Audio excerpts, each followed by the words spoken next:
My guest today is Melanie Kahl, who is a design strategist, an experienced designer, and someone who hosts a really good dinner party.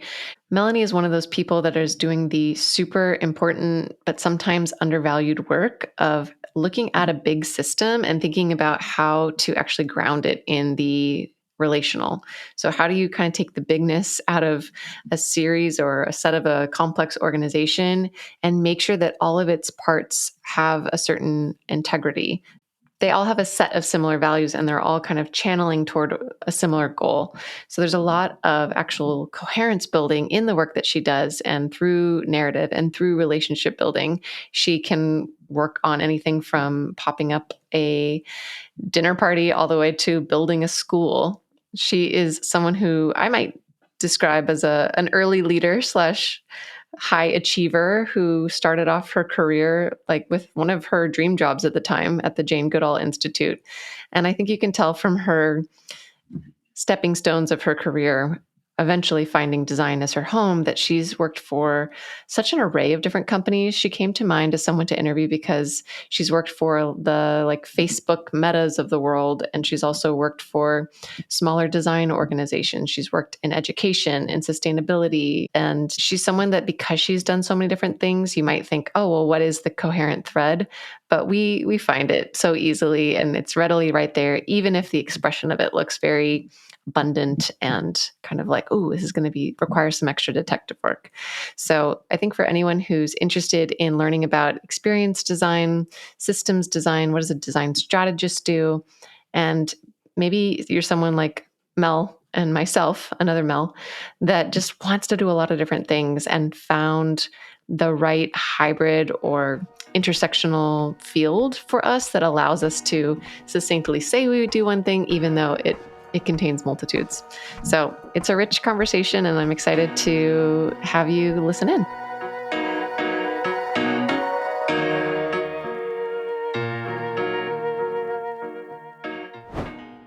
All right. The Mel and Mel podcast. Do you go by Mel or Melanie? I do. I go by. Yeah. People always ask, do people ask you? People ask me very hesitantly, like, can I call you Mel? Or, oh my gosh, I just call you Mel. Is that okay? I'm like, it's fine.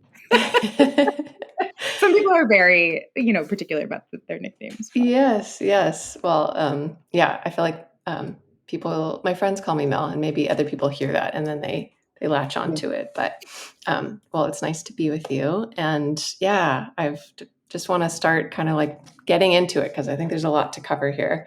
You and I met, probably crossed paths at this point, like over 5 years ago, or maybe pandemic times. Pre-pandemic times, we were planning we were doing a dinner party series for Leap Day right before we leapt into the pandemic. Right. Okay. Precipice. Where we met. We were on the precipice of the pandemic.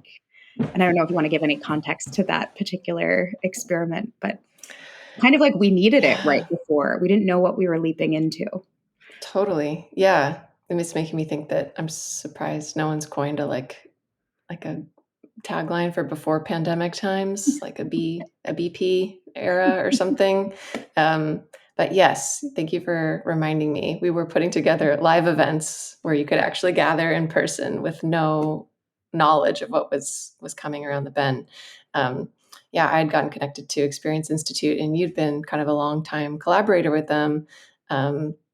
And Victor, the leader at the helm, had this idea to celebrate leap year, which, as we know, right, comes around only every 4 years, to organize curated dinners across the country in key cities where he just knew people who would want to organize. I bet you could actually do a better job speaking to like the spirit of the leap. Yeah. So the dinner party was on Leap Day. And the whole piece was if you set the table and gather people around and you share what kind of leaps, experiments, stretches, goals, hopes you want to take in your life, if you do that around the table, it kind of creates the courage to then do the thing.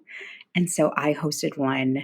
I was Zach and I hosted it Brooklyn at Tina Roth Eisenberg's Friends Work Here, which is like a collaborative working space. And yeah, we had like 15 or 20 people all sharing what ways they wanted to take a leap in that leap Hmm. year.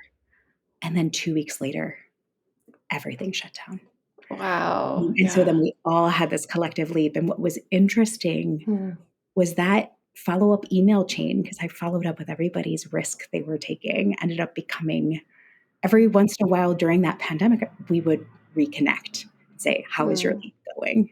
And how are your unexpected leaps going now that we're in the pandemic? So, Right. My presumption would be that most people would have had to adapt their leap to yeah. the craziness of the times. Do you remember what yours was? Oh, that's such a good question. I'll check. I'll check. I was Yeah. so busy hosting and facilitating, as you know. I'll check Yes. with Yeah. yours. You don't have as much time to be a participant. Well, But mine my was all about blooming. It was all about like, hmm, what's the next? My birthday's in March, so it was all about like what hmm. was showcasing work, being more out in the world. And mind you, it turned it into rooting and not blooming because we were not leaving the house. That's Right. been kind of an interesting theme. Wow. Yeah. That energetic aspiration seemed Yeah. would be pretty challenging, or you'd have to find a creative alternate path to Yeah. blooming. Yeah. Um, my sense is that your life and your career has been full of personal leaps, and it might be a segue into like giving a little context to our listeners of like, yeah, what are some of the key kind of like lily pad moments for you in your career? Maybe like when you think back, how far back do you go? Yeah.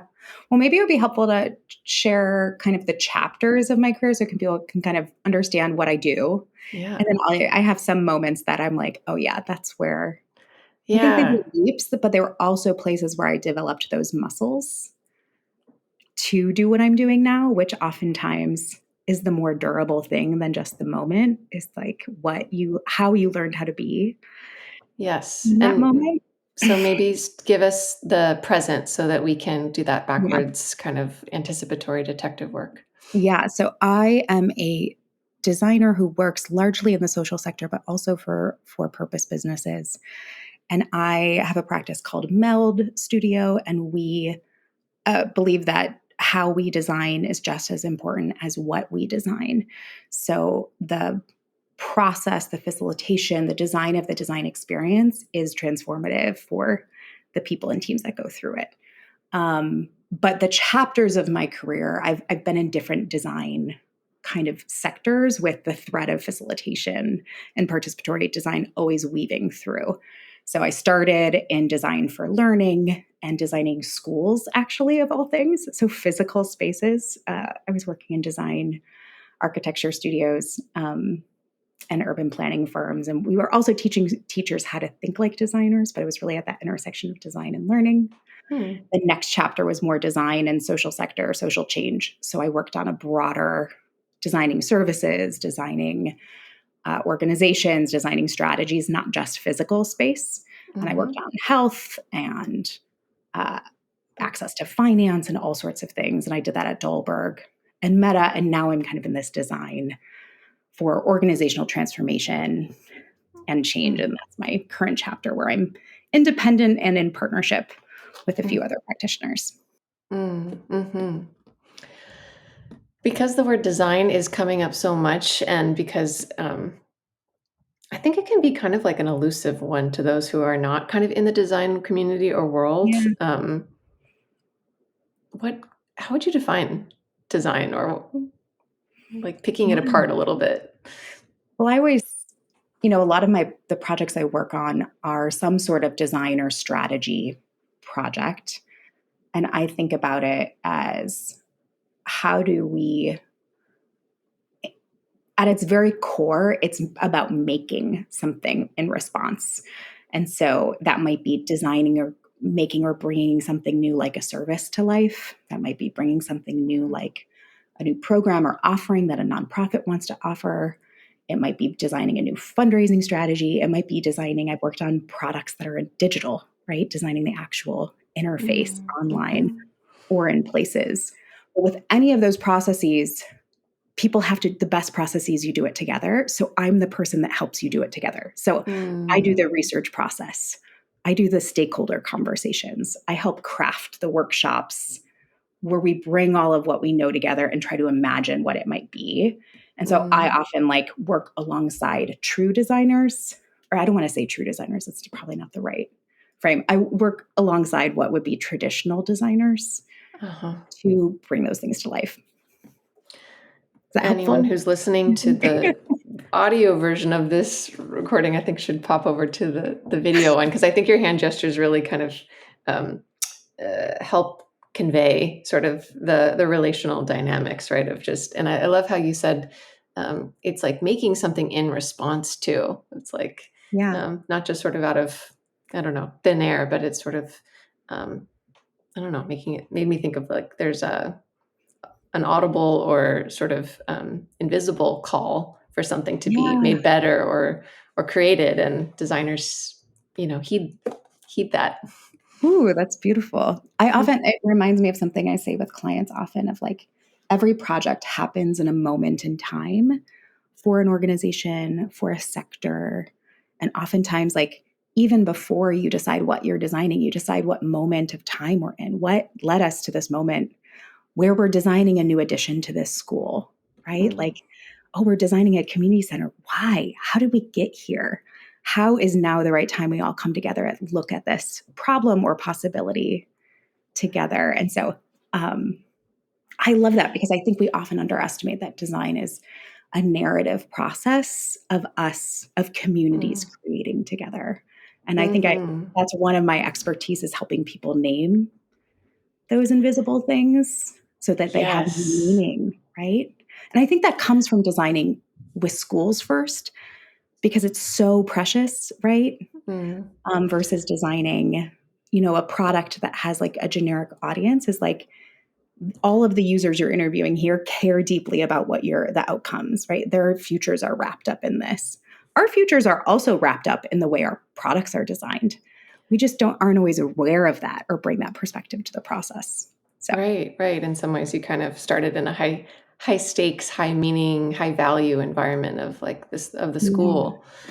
I think it's also striking me that you started with physical spaces at some point, Mm, and you and I connected about being facilitators. And I recall, after we connected through Experience Institute, we had several conversations about shedding light on the facilitator, because sometimes yeah. the people who are doing the research and bringing the stakeholders together and doing a lot of this um, sometimes like it's intangible, it's invisible, it's relational, so there's not like always an Yeah. artifact for it. um Mhm. like you started in a place where there is like arguably like a pretty big artifact of like a building, right, or like a physical place. Yeah. And yeah, and I think now I want to connect that to like your emphasis on the narrative and the story, and sort of the Yeah. power, but still the sort of slipperiness of stories in a way. Yeah. Um, Well, it's interesting. We'll get to the moments question at some point because this is I it is so important that we talk about the processes and make those really tangible for people. And what was interesting about schools is because oftentimes, we would be one team helping the school, but there'd also be other teams helping the school. We're all playing in the same sandbox. But when you have to make school design, it is the largest investment a community will make, or one of the largest, right? It's going to cost 60 to $160 million to design a physical space, which means you have to build political will, you have to raise money, mm, you have to build buy-in, which means you have to tell the story of participation throughout. And so, because that's the only way you're going to be able to bring people in to actually getting the school to become alive. mhm, And rather than think, usually that's treated very separate. We design the school, now we raise the money. We design the school, now we pass the millage or the bond.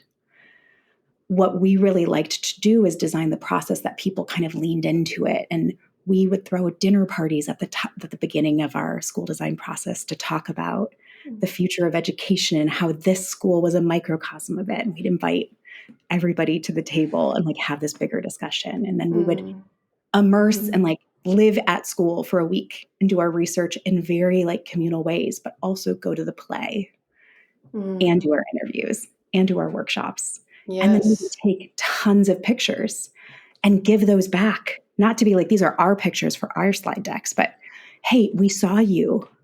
Here's this need.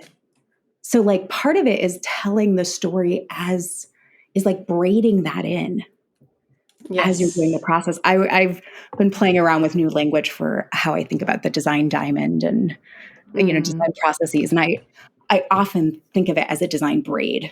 I'm Right. braiding in learning. I'm braiding in storytelling. I'm braiding in trust Yes. into the Yes. process rather than like the more transactional way of thinking about it. I love that. And you shine at it. You're such like I was going to share in terms of speaking of braiding. I know we're kind of time hopping here, but our latest opportunity to get together, you and I, was when you passed through Portland Oh my gosh, a so few fun. months ago, and I think even just um, that dinner that you hosted with about seven of us or something. It was just Mhm. like such a thoughtful invitation where you sent an email and just connected people who didn't necessarily everybody didn't know each other, Mhm.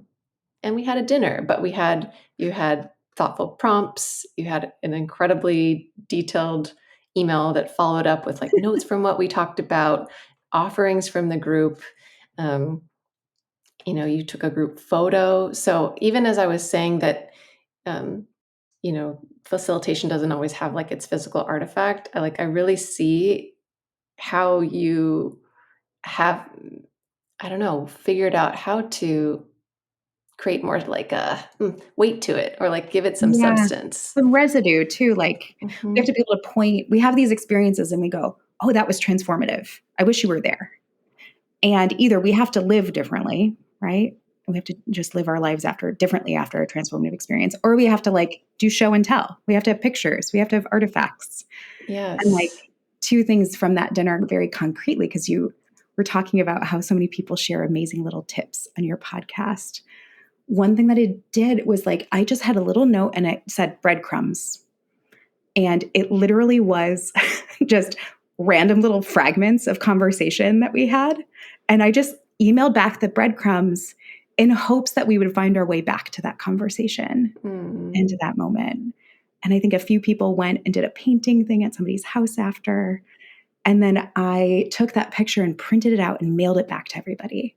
So we had a like piece of something from that moment. Right. And like little hacks like that, Mm. it actually just took 15 minutes for me to like send a photo to my printer and like put it in an Yeah. envelope. And I don't know, it's not, I don't do Mm. that with everything. Like I don't check every box, but I've tried to make the delightful things that I actually see as essential and relational easier for myself. Um, I'm glad that because you mentioned the time, like even saying it was only 15 minutes, because that's exactly where my mind was going. It's like it is effort to like think of how to bring something together in such an intentional way. Like even going back to the school, like for you to even see, oh, we need to enroll these people onto kind of like into our team to get them to believe in the narrative that this is valuable, that this is something to get behind. And like it takes that awareness that that's Mhm. even possible, and then it takes like action and actually kind of Yeah. following through. So the fact that you can do that at a big scale, but then kind of model that even amongst friends at an arguably like a smaller scale, to me just shows like a lot of integrity on your part. Oh, thank you. I Hmm. appreciate that. Yeah. And it hasn't always been, there's plenty of times where the distance between my intention and my action is further. And like, I don't know, like little thing. I mean, it's funny. I think I have this somewhere. I have a little mail truck on my desk. Oh, I'm supposed to give it to my nephew, this little guy, but it's usually sitting up and I have like, it sits right in front of a group of envelopes and stamps. And I know if my stamps and envelopes are one reach away and I can see them, and there's a little confetti that I slip in the envelope, I know I'm more likely to do it. And so like, even just like a little tweak like that, Mm. because I kind of think it is essential. It's like strategic whim. It's, in a process, I would call it strategic whimsy, but in real life, I think it's just the stuff of life. It's just Mm. amplifying whatever that moment is. Yeah. I, You're yeah. reminding me of in coaching, there's a term like called a coaching structure, I guess, which is like if someone's trying to um, remember something that is like a mindset or something that's kind of internal and therefore like, Mm, not physical, you can ask them to find some object that sort of represents mm, the thing yeah. and just make that known because and I think it feels similar to your idea of like, okay, you can have this transformative experience, but we almost have to we benefit by continuing to being reminded of like, oh, Mhm. that happened. And sometimes these artifacts can They help matter. kind of like accentuate that. Yeah. I mean, it's the like bracelet you have at the end of summer camp that wears into the fall that reminds Hmm. you that that happened, right? Like Yeah. we all have that. And I think those are those are things you can design, right? And so as someone who thinks about process or gathering, those touch points and design moments happen at all different scales. And hopefully, to that word of integrity, you pull that thread of whatever theme you're trying to do through the big and small touch points. Hmm. Hmm. And too often, how they're treated is that's extraneous, that doesn't matter.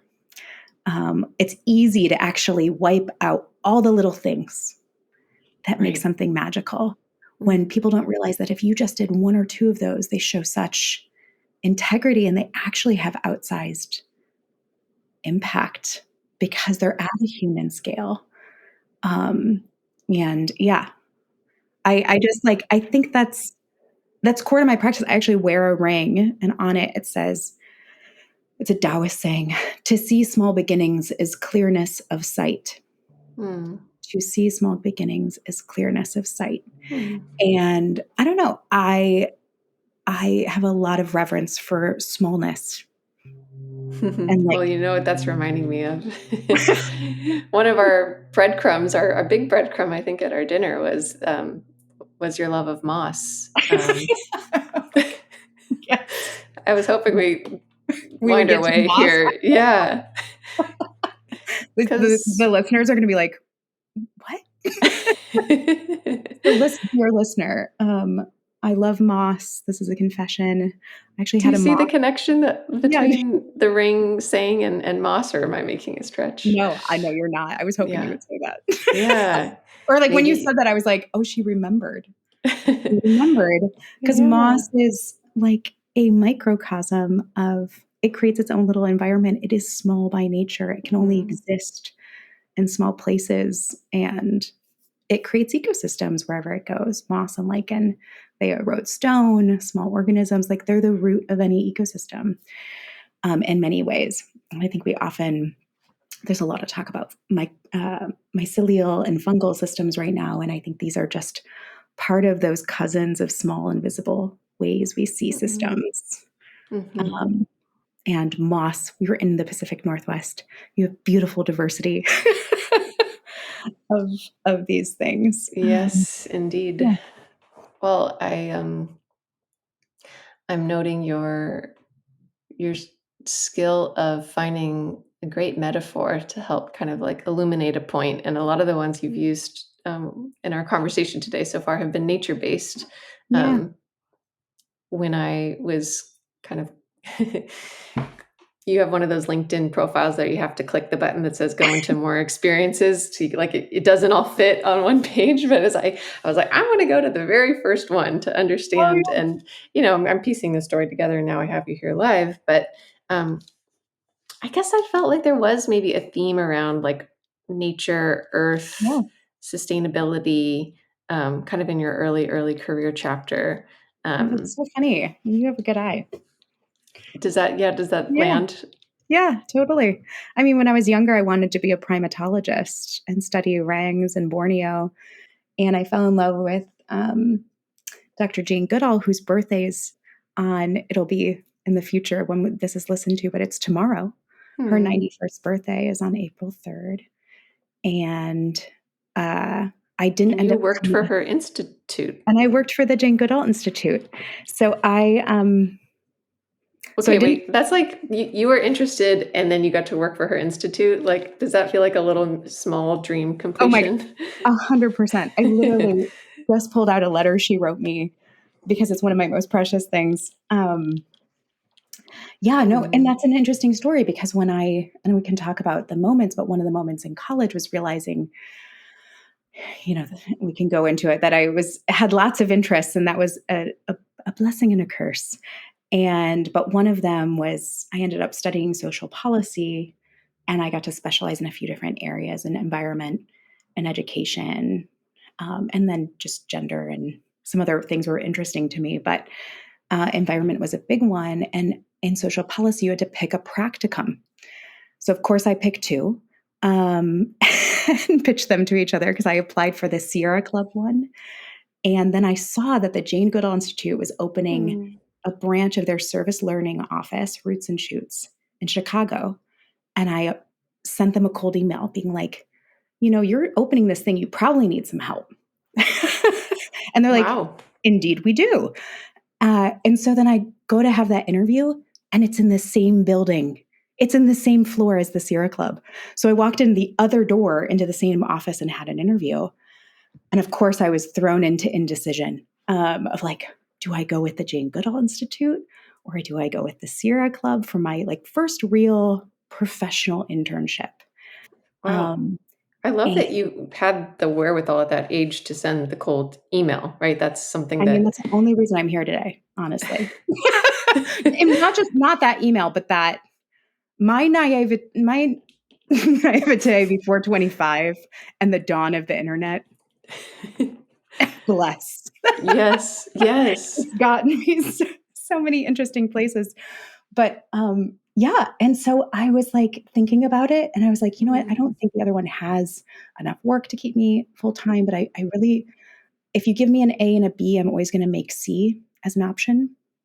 And so I pitched a share, and I worked for both of them.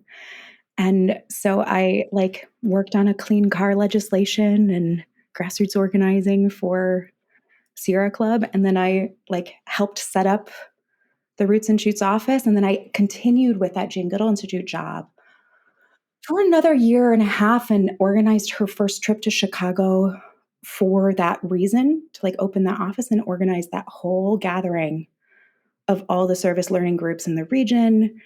And we had a fledgling team, but it was a really beautiful Mm. thing as a facilitator, right? To design what is going to be this meaningful moment for this incredible leader Mm. who is so dedicated to hope. That's why she travels as much as she does. It's because she knows everywhere she speaks, she's going to plant that little seed in Mm. somebody. And so, how to design an experience that really helped infect that and deepen that in our fledgling Roots and Shoots chapter or regional office. Not the chapters were really vibrant, but it was so Yeah. special. That sounds Yeah. like such a big, like, first professional job. Like, if I can't help but, compare, but, working as a assistant in a pastry kitchen was probably one of my first ones, making just above minimum wage. Like, do you feel like you did you register that this was like pretty cool and even have Mm, moments of like, wow, like, am I cut out for this? Or do you feel like you just kind of like in that naivety were just like, just rose and were in it? yeah. Well, first, we'll have to have this talk at a different time, but my first job was actually in a pastry Oh, bakery. okay. I've stuffed Great. cannolis. Yeah, I think there's a lot of synergy here. Hold on one second. There's somebody's Sure. knocking at my window. Yeah, all good. So the question was, yeah, Did I do you feel like register? there was like, yeah, part of you was like, oh, can't believe it. Like, wow. Or is it just like, oh, no, this is, I don't know. My Yeah. sense is that you were probably pretty high achieving as a kid. Yeah. Does So that check out? I had some cool leadership opportunity. I had some cool leadership opportunities growing up. I knew that was going to be my first moment, was coming to college and having that, figuring out how to talk about my intersections, Hmm. which is also a form of indecision. But Hmm. but when I grew up we grew up in a time where, I was so lucky to be in a family where grew up so well-rounded, was encouraged to be really whole and multifaceted, to go from musical theater to marching band to softball and dance and science Olympiad and student government. And like, on one hand, I was like whole and celebrated. On the other hand, I was like so well-rounded, I almost like rolled around. But I was lucky that part of that Mm. training in the theater world, you have that kind of, you know, make the world that you're in. And I think that comes with a little bit of Mm. um, confidence in some ways. I don't even know if that's the right word, but you know what I mean? Mhm, mhm. Um, and the other was I did a lot of student leadership stuff, and it sounds really nerdy, but like those leading my school for several years, organizing student leadership camps, helping and talking about leadership in a much more sophisticated way as a teenager than most people do until they're in their late 20s. In many ways, I was kind of like overdeveloped in that way. In many ways, I wish I could have pushed pause and been like, you know what?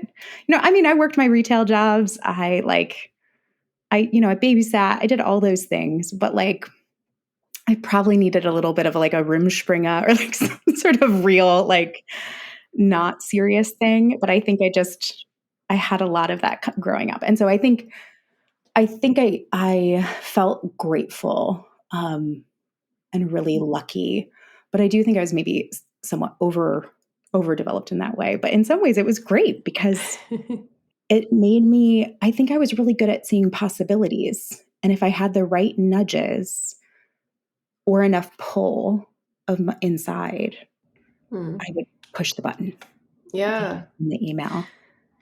Um, that's a and so lot. that's actually how I ended up in design too, in a lot of ways, Mm. which I share a little bit about. Right. Maybe in some ways design, I don't know, is like a lens or a it's like a place to land that sort of you can apply it anywhere. So it kind Yeah, of um, that was one thing I was struck by in looking at all the things you've done is like it is the sheer abundance of it really. And I think it's interesting to hear about this moment of like working for the Sierra Club and the Jane Goodall, Institute. And it's like that ambivalence and bothness, it feels like in some ways, has um, persisted in like yeah, yeah, how many relationships you've met, how probably having to like creating opportunity and saying yes to them and showing up for them. yeah. I I was just thinking about how much of what you shared actually resonated with my upbringing, and I think the Mm, storytelling and perspective is really interesting here because you started in saying like, oh, I felt really grateful and like I was almost like blessed to have this, and there's sometimes I hear myself almost like, oh, I had the curse of the well-rounded child that was had to do piano, had to do theater, had to do soccer, right?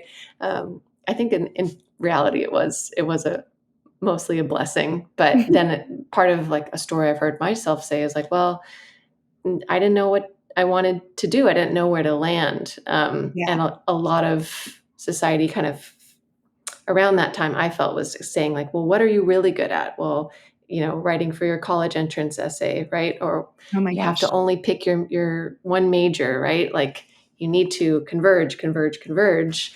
Um, and that's hard for people that like want to do a lot of things. Yeah. I mean, I had moments of real existential, like, challenge. And I think in college, my first practice at saying, because I felt like it was a curse sometimes too. And there was also this, I hated the title. So I came in and I was like, I'm going to do international studies. And it was one of those things where you had to do international studies and something else. Like it wasn't a major that could just stand on its own. And I switched that second major so many times. um, and people would be like, "So you're undecided?" And I was like, I felt offended. And I was like, "No, I'm indecisive, but in an abundant way." And I Yes. remember this, and I was also very strategic about it eventually, not I think at first. Mhm. But they didn't know what to do with me. I changed. That was like kind of a thing I don't talk about. I changed majors a lot. Right. Um, and it could be lonely. And I don't think Mhm. as someone who's a coach, you probably appreciate this. They didn't have somebody, or universities aren't organized to see you Mm. in your wholeness all the time. And so I remember having made this decision to move to the School of Education and Social Policy at Northwestern. And at this point, I was trying to decide between social policy and what was called organizational change. Hmm. And for me, it made such sense that I should just be able to do both majors Right. and then get a minor. Because to me, one is about making change in the world and one was about making change in organizations. And I was like, that's the same thing. Like these need to be together. Like, don't you see? And I would always feel like this anytime where Mm. people would pick macro or microeconomics or this or that. I'd be like, no, the Mm. middle, the Yes. middle thing. And I went into my counselor's office with a color coded thing in like spreadsheet of how I could delay this decision for as long as possible while still making progress on both degrees because I needed to feel my way into it. I didn't Mm. know which one to pick and it felt so high stakes. And then I Wow. had like two or three different minors. I was like, and depending on what I pick, I could do this or that. And Yeah. he like I remember being like very like my nervous system, I now have that language is probably really tight. I remember running into him later and he like chuckled. He's like, "Oh yeah, this was the girl I was telling you about." And he like laughed at it. And I Mm. felt so small Mm. because I, obviously what was happening was I was just trying to find the thread. I was trying to find coherence to your point of Yeah. like what your whole work was. And I didn't feel seen or held Mhm. in finding that. And eventually I fell in love with that intersection. And Yes. eventually I had the language to say, no, Melanie, you're just really fascinated with how people make change together individually, in teams, and collectively. And you think there should be a thread. Right. And we Right. think there's kind of like people who know how to make, macro change policymakers often have an illiteracy about human change and development. And you want that integrity. Yes. Right. And Right. so, anyway, so that was actually my first moment. That question you asked 25 minutes ago. Well, yeah, I'm That not was the first surprised. moment. Yeah. Yeah, but what I'm hearing is like it took, I mean, that just how much you cared, right, to show up with Oh, that it was so diligence of, earnest. the highlighted, the spreadsheet, like you were just so on top of it. And yeah, it definitely um, makes me realize like in some ways a university or college setting can be like a good stepping stone for someone who's coming out of the structuredness of like their home, Yeah, presumably, like the childhood home. But it still has so many, limitations and like kind of yeah, like outdated structures that don't, it's like you almost need to, maybe you realized it in the moment, but even more so as you left that university system, that it just took um, breaking out of it and yeah. finding your place. And doing that Yeah. wayfinding on your own Yeah. and kind of listening Yeah. to that I voice. know. It's again a lot of crossover, but I made my own major because where I went to college at Yeah. Cal, they had that option, right? But I always joke that it was for people who had no idea what they wanted to do, or it was for people who like really knew like like really intentional, Yeah. intersection. And I was probably in the former, where I was like, I don't know, I want to do this, I want to do this, right? Um, but yeah, I think. I, it takes it's such a process, and yet there's um, maybe what I love about my job is like getting to help people really see their 100%. theme, right? Even from your LinkedIn, I could pick up on what you're just talking about now about how, I mean, maybe it's obvious, but like organization systems, right? Like thinking about sort of Yeah. the expansiveness of that, and really thinking about kind of being the bridge is one word that comes up, but the Yeah. liaison or connector between those two like scopes, I guess. Totally. Yeah, because I think it's really that's the rigorous work of making the world we want, right? Is being able Yes. to connect those dots. And that's what I Right. want to be good at, is that.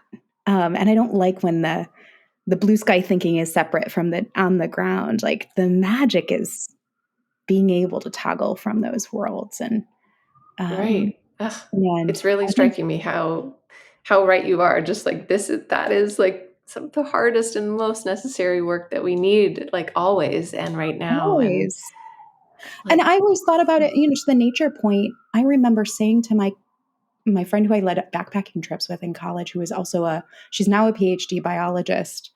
And I remember like we were on a walk and she's like, "So what do you study?" And she was like trying to understand it because I had just like planted my feet and I was trying to say, and I was like, "Well, I kind of think like organization." This is like nearly 20 years, like, 17 years ago. It's like, organizations to me are kind of like organisms. And I like started to describe like how I don't really see it like an org chart, how I kind of, and I now like those, I now look at those with like such sweetness of like, oh, you always knew right, that. right. You It always was knew that there. before it was like a thought piece. Like that is like a real earnest curiosity that you were just trying to figure out the Mm. language, Yes, and how the yes. hard structures could hold this kind of soft organicness that you were doing, and how you needed to change those structures in return to make it more easy for people to be their kind of soft, whole, emerging Yes. selves, and Could do this. you like, I think the school example was really helpful and like to kind of illuminate some of the concepts that we're talking here Yeah. for those that might be like kind of nodding but sort of like still Like, like, wait, but what is this what does this truly mean? Maybe you could share another case study from like further along in the career chapter one that jumps up as like mm, a good example of how the interplay of working on the soft, or the hard exterior kind of yeah. helped shape that tender middle. Yeah. I mean, I had a project last year with the chief people officer of a really beloved outdoor brand that you've seen the logo on the fleeces, right? And, if you think about a design project with this type of organization, you might have thought, oh, you're helping them design some new product or service. Our question was really around the employee experience. How do retail employees of this brand that's so committed to the planet? This is a brand that, after 50 years, has like dedicated its work to the planet. And part of and its profits, it's made some really bold moves. But like any organization, what starts to happen over time is you get this fragmentation and mission drift. And what was the seed and the very integrated thing that was at, the founding moment becomes fragmented, and you try to make structures and you scale. And all of a sudden, the like structures of your systems, sometimes they really support humans, like employees, to do their best work. And sometimes they feel really cool, like, oh, we have a sabbatical program or a activist program or these kind of benefits. And they feel really in integrity. And sometimes it doesn't. And those benefits of the organization can be like the way the organization is designed can be the bridge between Mm, this inner life of an organization and its outer place in the world. mm, So the place that you buy the fleece from that now has a clean supply chain with reduced water that helps you play in the environment in certain ways. They can also do that with how they design their internal life, of like how they hire people and what their onboarding process feels like. Does it feel like mm, adventure? Does it build relationships? And so part of I don't know if this is helpful, but part of my design work is like trying to match the inside of an organization to its aspiration and its outer side, mhm. so that it it can really live its mission from the inside and out.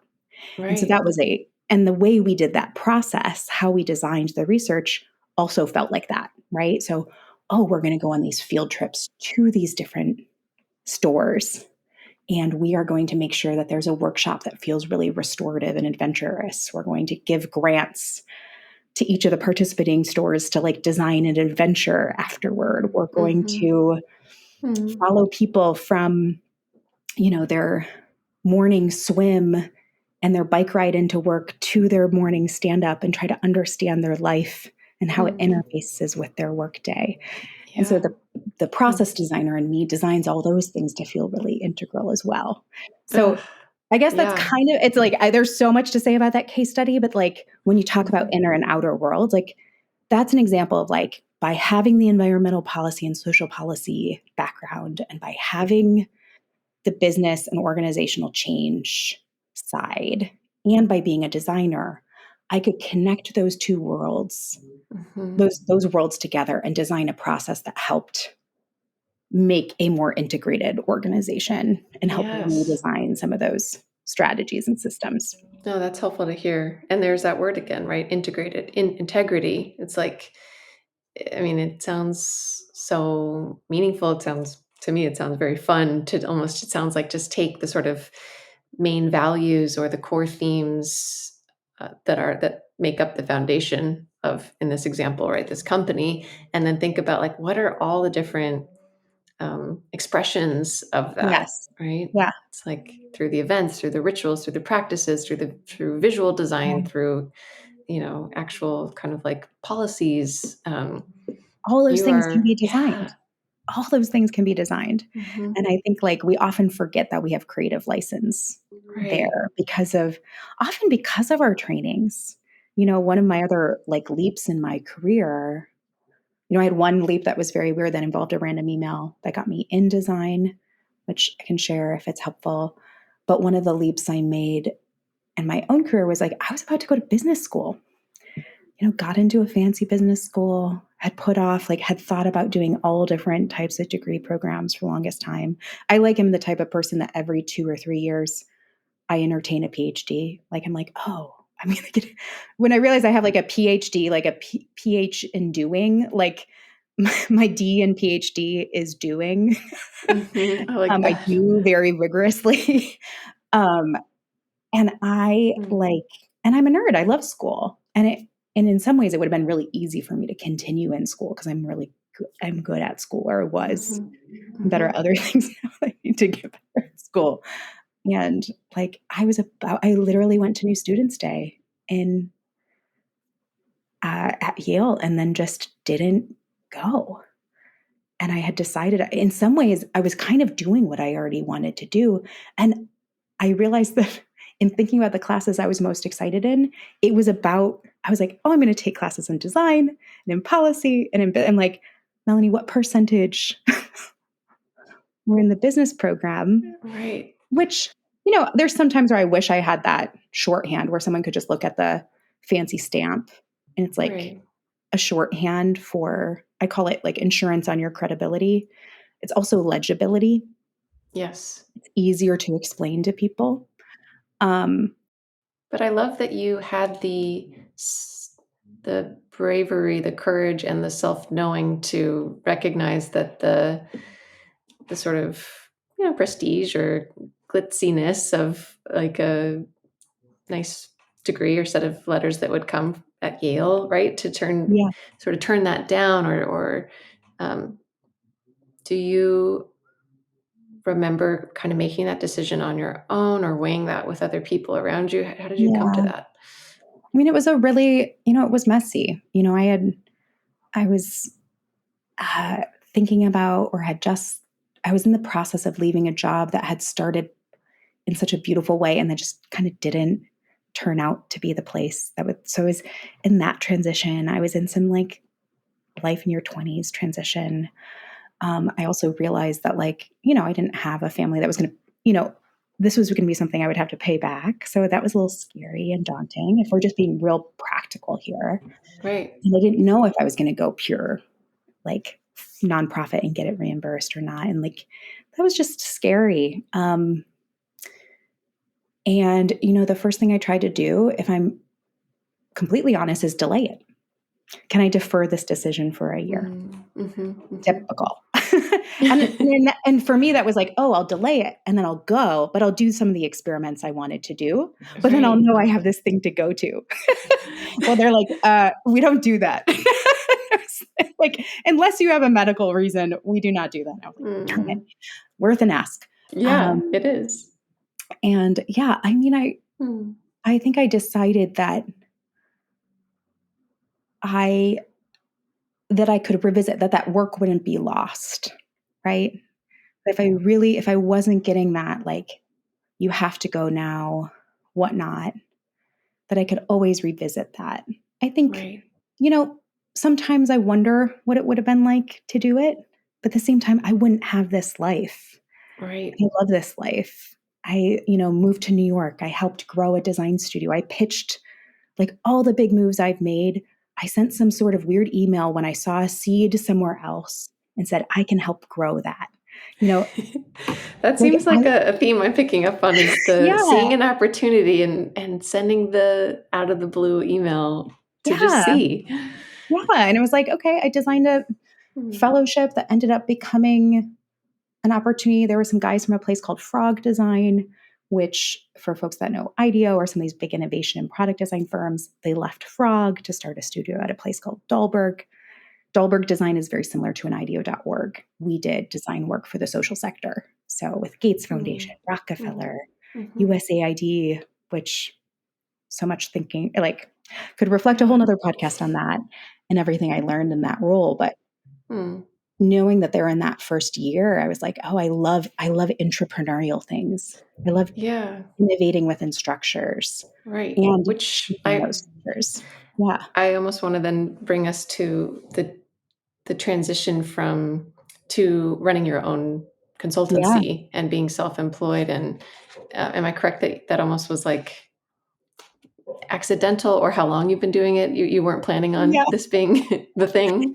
Yeah. How did that happen? So I was at Dalberg for almost 4 years, and I had been getting itchy and had a few pitches of where I was going to go. And then this is helpful exposition because it describes why I needed to do the thing I did before I did this shift. So I'd been kind of itchy and I was, is this going to be the right fit? Can I make this work for me? And right as that happened, I got poached for a job to build at Facebook, to build this program that was supposed to be like a 9 to 12 month contract. It was a 2 year contract. And it was really cool. I built this $5 million program that invested in community leaders who are movement builders on platform. It was a cool opportunity to go on the inside of an organization again and shift perspective from the consultant to the owner of the program that you design and build and run. And what does it mean to actually run that? But after, 6 or so years, I was exhausted. The pandemic had happened, and I was like, I've been running full speed, traveling globally, and I took a break. So before I started Meld, Hmm. I took a sabbatical, and it was the fall of 2020. Um, I hadn't done pottery in 7 years. I took a ceramics class. I worked for the 2020 campaign with the communities team and did a lot of organizing work. I got a Dare to Lead certification because I realized that, like, coaching was always a part, and that kind of facilitating was always a part of my work. And I wanted to, like, start to piece by piece invest in that. And then I rested, we spent some time with our family during COVID. And then, you can't rest for long before someone's like, can you do this project with me? So after 3 or 4 months, I was like, okay, somebody like pulled me out of my cocoon and said, okay, you have to work on this strategy customer experience project for a healthcare company. And I was like, sure. Um, Mind you, now that client is like a dear beloved friend. Hmm. um, but I was like, okay, great. I'm starting now. I'm going to do this for a year, see what independence feels like, and kind of live into my next thing. And if I really like this, I'll build something. If not, we'll see where it goes. And it's been 3.5 years, 4 years. Hmm. And I think I kind of lived my way into my current studio practice, which combines a little bit from my past studios, these like bigger projects and programs that use strategy projects, but also other size and shape of work and also teaching. Um, Hmm. but it came from, uh, I had enough rest and started investing in other sides of myself that I felt a little bit more healed and whole to be able to like lead like work again. And I think the other big thing about making that leap to do it was I started in partnership. My first projects were always partnering with some of my favorite people. And Right. those like those partnerships are actually what helped create the foundation of my practice, Yeah. which Well, I operates do on. want to highlight that, you kind of chuckled and said, "Oh, it's not, you can't go so long until someone kind of knocks on your door and asks you to work with them."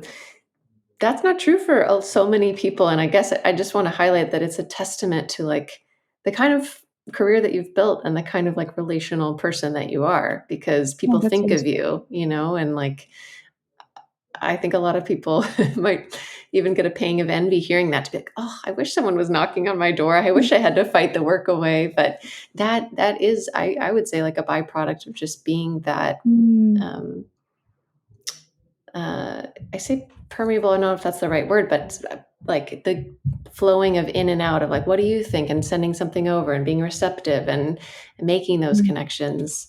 Um, in some ways, it makes me think about your role as bridge builder and integrity, some of these words that have come up, like mm. braiding, weaving.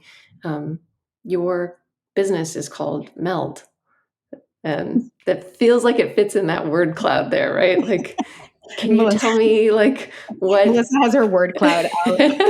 I know it's forming in my mind's eye. What is that word? Why Meld? Yeah. Well, people at first glance would think it's called Meld because my name is Melanie and a lot of people call me Mel.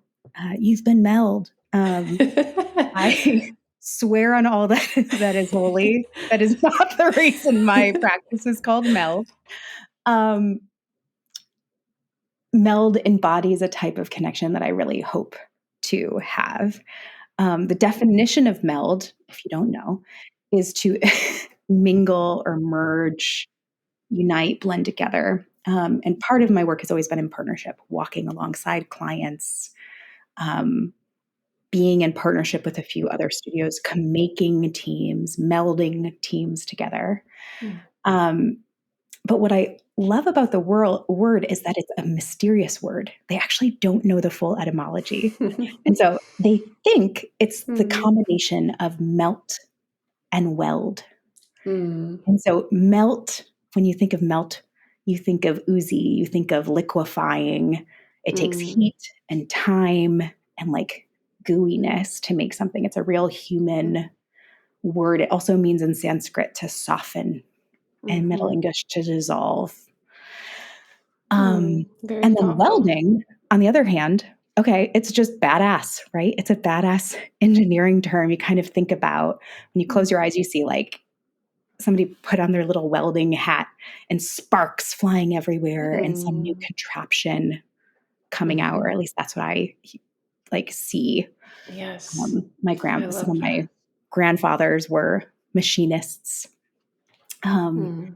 And so this mixture of the melt and the softness of the melting and the welding, which is this like, much more engineering term, Mm. I felt really at home in that. And it Mm. also has a playful quality. Melding in canasta, like the card game, means to combine cards together to make a score. And I Mm. grew up playing cards with my grandparents, and I Mm. think I like that it's playful.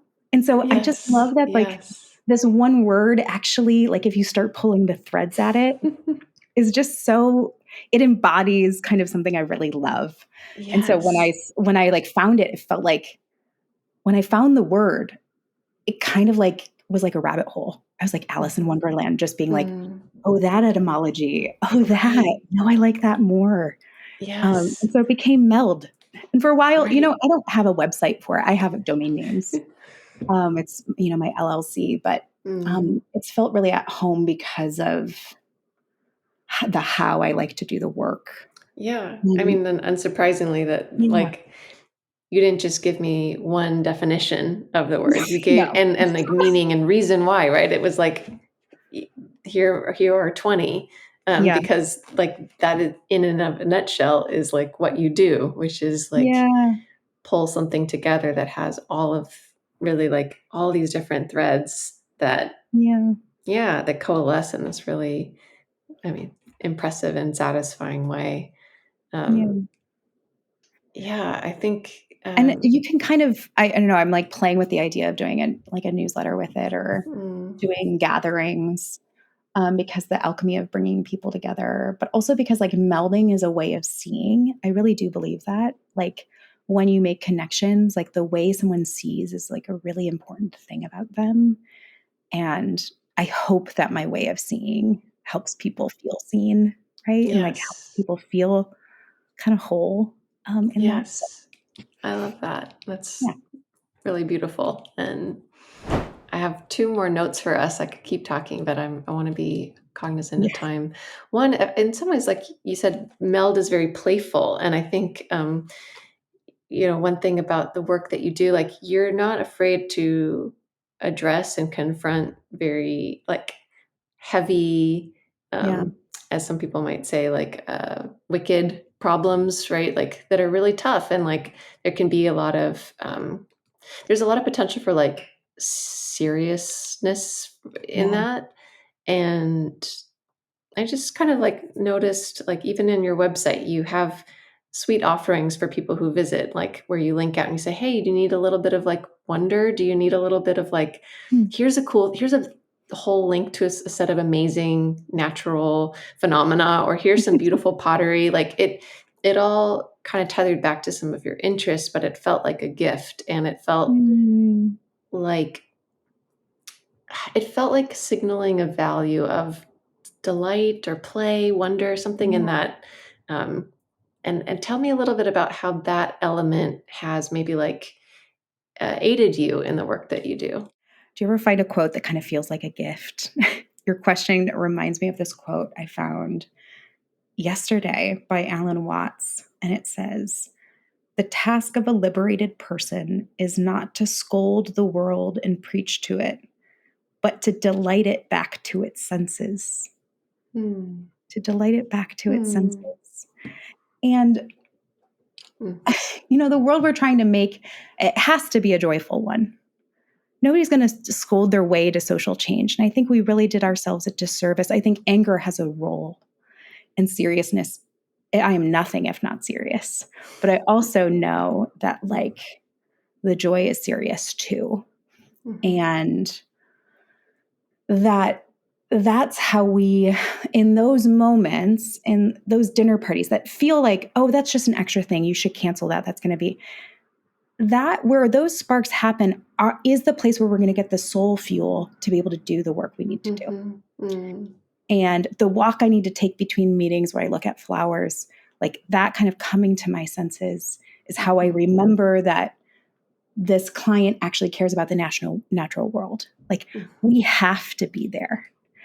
Um, and it's our duty to do that. And it's funny, I had this social change project and they were trying to be an anchor institution for a community, so like a big university and hospital, and they were doing all these like equity projects, and they're so important, really really important to have a big anchor institution, should be pushing the rest of the community forward. And where there's a gap, that's serious, and we need to investigate how they can have skin in the game to make this community more equitable, to increase jobs, etc. But I remember had doing this moment in the middle of strategy. I think we were pretty much there on the like technical side of the strategy. And I just slapped a picture of Mr. Rogers up. And I said, how can we be a better neighbor? Mm. Do you go over to your neighbor's house and criticize everything about it? Or do you invite them to your porch and get to know them? And and so Mm. often, Mm. and then all of a sudden, all the ideas became a little bit different, right? Like we invite the community to the basketball games. We go to their performances. That's how we create that culture. And that's joy, that togetherness is that joy. And I think we sometimes forget that that's the root any change. And Mm. sometimes social change forgets that change is relational too. Mm. Um, and Mm. relationships happen through shared laughter, through shared joy, through just shared struggle, through just Mm. sharedness, right? Yeah. Um, yeah. That's I love just envisioning you just kind of entering the room and slapping that picture on the wall. Yeah, you used that word rooted, and it made me think about how you said your intention to leap was to bloom initially, right at the beginning of the pandemic or pre-pandemic, and then Yeah. it ended up being about rooting. And I was thinking about this saying, and I picked up from my yoga teacher training, which is Mm. root to rise. You root down into Mm. your feet in order to lift up and stand up stronger. And it Mm. feels like just another way to describe a lot of the work that you do, right? It's like that ability to like be like, okay, how do we tackle the bigness of this? Like, can we bring it down to the small, to the manageable, to the knowable, to Yeah. um, the human and the like embodied and feelings based, so that we kind of can um, can process and even fathom sort of that Yeah. systemic change. So it's it's an awesome, such needed skill set that you have. Mm. I think the last question I wanted to ask is a little bit more like kind of behind the curtain of, Mm. like m- my sense is there's a lot of abundance in your work, and my assumption is that you have to like be strategic with your own time and understand Yeah. what to say yes to and no. Um, how like when you think about like balancing things, how do you make it all fit in 24 hours? Yeah. I don't always. That is the The dance that you secret get. time portal. Yeah. I was like, "Come to my Mm, time machine." Um, and I haven't always been good at it. And the times that I've been bad at it, I've always learned a little bit more about what gets me in those situations. mm, And yeah, sometimes there's abundance and sometimes there's, I don't wanna like, I have to pound the pavement just like anybody else. mm. And sometimes I use the safety of being immersed in the project to just kind of like not have to not remind people that I do work. Yes. So I don't want that to be a misconception. So there is this metaphor in planning that I always actually had a hard time with. Do you know the metaphor of rocks? Of like, oh, you have a jar and you have rocks. And so Oh when you yeah, the big prioritize, you rocks. have big rocks, and then you have stones, and then you have little gravel, and then you have the rest can be sand. I have struggled with that since like leadership camp. When we like learned about prioritization because that's not how my brain works. I'm wired a little bit differently, and sometimes I need little pebbles to help me make the big rock work. And one thing that I haven't figured out just the exact service offering, or I haven't figured everything out. But what I've gotten better and better at is understanding my energy and what ingredients make a good project. And so my more fertile metaphor that I like now is what kind of plate do I need? What I think of my portfolio kind of as a plate or a meal. And every year I kind of look back at it and say, like, was that a good meal? Like, did that feel good to eat? What was it varied enough? Did it feel nourishing? Did I feel energized by it? And what I've learned is, and this was harder in more traditional employment, was that I need every year I love to have like one big juicy thing, at least, that feels like I can really head, heart, soul, hands be in it, like a big 4 to 6 month project. I like to have a couple little middle size appetizers, right? And I need that like 2 day to 1 month or 1 week to 1 month workshops, facilitation. I need those. And then I need like some unexpected amuse bouches. And I also need teaching. Teaching has become a critical part of my practice, teaching and research, because that's where I reflect and it's how I think in mentoring, I get a lot out of that. And because I don't work in an office where I have like a bunch of teams I'm managing, it's also how I get that generative um, relationship that's like mutually valuable. Mhm. Um, and the Mhm. times that I'm least satisfied are like, I had too many different side dishes. And they all touched together and the project tales were too long and they overlapped. And, I started to learn what kind of plate I needed to be happy, which was different than some of my friends' plates. But I would always like, when you're at a restaurant, you've ordered the wrong meal and you like look at your friends like, should I have that? Like, I Mhm. didn't need to do that. I needed to just check in with myself to see what did I need? Because someone else might need a different plate. They might need the same thing every day. Right. Right. Yeah, I And like so for that. me, understanding my energy and understanding the ingredients of a good project and what was a detractor or not really helped. Hmm. Um, and then And my also, assumption is that you learn by doing, like, even though you have worked many different roles in companies and organizations and yeah, a 2-year contract, it's like like fully having your consultancy and kind of like having, I don't know, maybe like even more for full control over the projects that you take on. Like, you're not going to get your plate right, like right off the bat. no, Um, no. And I didn't at first. I had 1 year where I was like, I think I'm going to go back full time. And I think it's because I had these like, I didn't have any big meaty project. I had a lot of little, mhm, and mhm. they kind of overlapped in weird ways. Like I'm a person who likes Yeah, to mix my food, but I don't like it all mixed together. right, right. And so it's been a helpful way to think about things. And then I think it also helped me feel more creative with the how of my work. So like for me in the pandemic, we would take, you know, the like a month in the summer and work remotely from the Midwest where our families are and go on road trips and whatnot. And so I like made sure that I never worked 40 hours a week during that time. And I worked a little bit Mhm, harder before and after to make that happen because adventure was like one ingredient that I really needed. Right. mhm, And so I mhm. now think about that how of the work differently. Like we just got Yeah, back from a house swap in LA. Like, I added that onto a conference. It's because like I need to have like a little stimulation right. um, to like keep me going. It sounds like, yeah, you know where to show up so that a surprise amuse bouche will appear, right? Like Yes. putting yourself in the way of the exciting, spontaneous sort of like surprise. Um, one like but because strategy is like in your title, and I think about like in some ways when I think of strategy, I think of sort of like, yeah, like looking at things, projecting forward and anticipating Yeah. sort of like a goal. So much of kind of what we've done today in some ways is a little bit of that hindsight is 2020, right? Looking backwards, connecting dots in that way.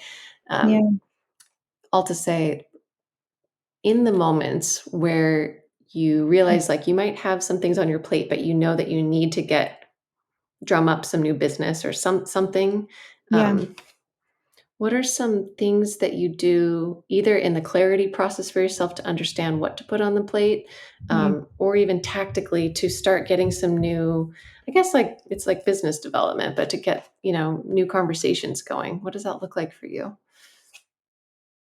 Um, so one thing that I've tried to do is make space. I'm not always good at it, but make space to reflect on the work. And so if I don't have time to add another thing in, what I've been trying to do in the last year or two is try to honor the work by telling about the work because I feel sometimes less confident doing a cold knock on the door. I want to work for you. Mhm, But and I'm not always good at saying, look at me. Like that's mhm, not easy. But sometimes I can, but I'm better at saying, look at them, how cool, or look at this thing we did. And so mhm, something I've been trying to get better at is telling stories from the work to make it come to life, both as a reflective thing for myself as a practitioner, but also potentially as a way to, draw in the types of like clients I want. I think I got frustrated during that time a year and a half ago because I was like missing one piece of my puzzle. And so I started like, I wanted to tell stories that felt like the type of work I wanted to do again. mhm, mhm, Um, so that's mm, one.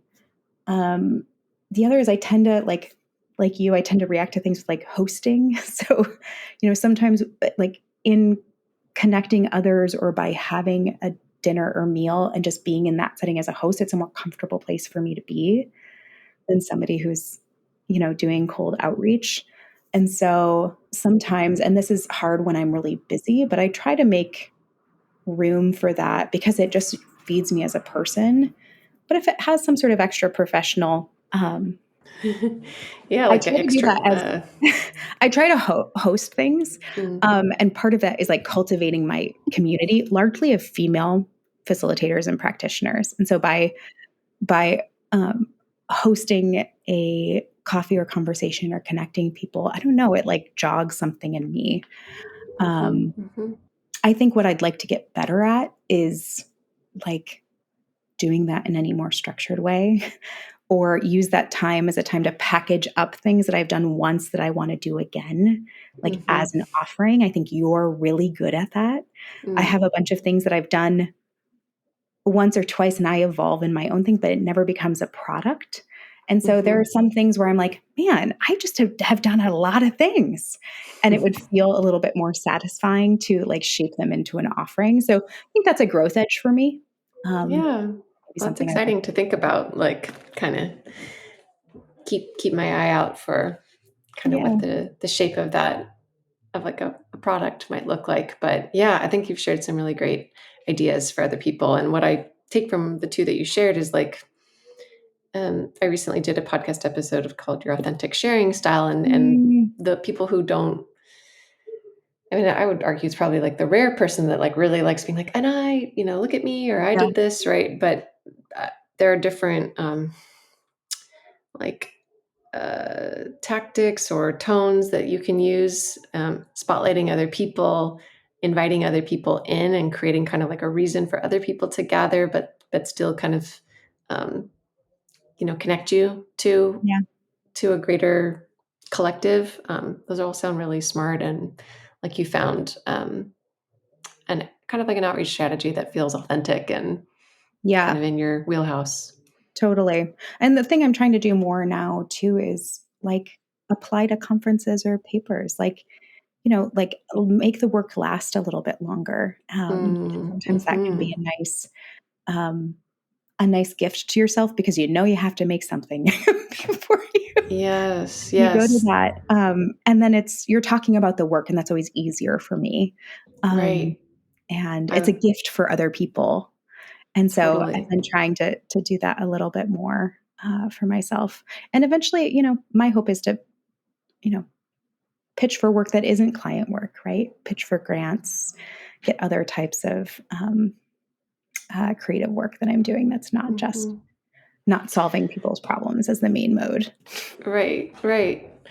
Well, I love that idea of like making the work last longer. And I will say, as someone who works with a lot of creatives, I have I guess there's a bit of a stereotype that creative people are like they're sparking new ideas, right? They're like they're kind of drawn to innovation and things and that new creation process, and it can be more Mm, challenging to return to things or understand that like there is like an evergreen value to something that they've already created. yeah, So to continue to like create artifacts, or even as you said with like your teaching, is like this almost like accountability structure that you've created to keep returning to, like digest, process what you've learned, and give the gift and share it out.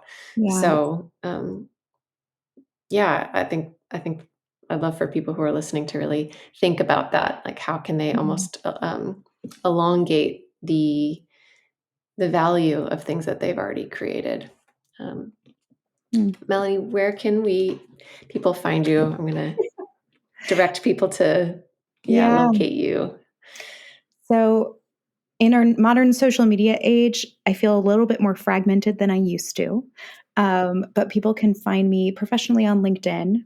And I always say you can look with me on Instagram because I tend to be more in my stories, but I do love Hmm. kind of looking at the world together. Hmm. I am on Blue Sky and Substack, not as active as I was, but you can look for me there too. Hopefully, launching the Meld soon. So Hmm. join on Substack eventually. And then, of course, Amazing. you'll put my website in the show notes. And though it's woefully out of date, there are some things on there that Yeah, might be there's a lot helpful. of richness there. Amazing. Well, we I think we made a braid together today. Yeah. So thank you for being open to kind of like dot around and share your story. And yeah, I just feel very like a big takeaway is just like we really need people like you out there doing the work that you're doing. And so the more people you can Mm, kind of educate and mentor and uplift to do this similar like organizational systems change work, like the better. So Yeah, I yeah, appreciate that. I thanks, look Mel. at right next to me, just as a good sign off.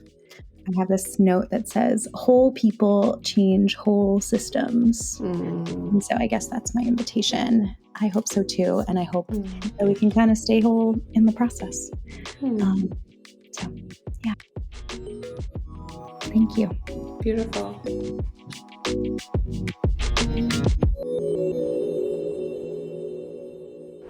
The topic that I want to underline from my conversation with Mel is about the boldness and even naivete of sending a cold outreach email and out of the blue, sort of that like, oh my gosh, I have my dream company that I would want to work for and I'm just going to go for it, right? And I think as we get older, sometimes that confidence or we don't know what we don't know, it kind of it gets beaten down over time, to put it harshly.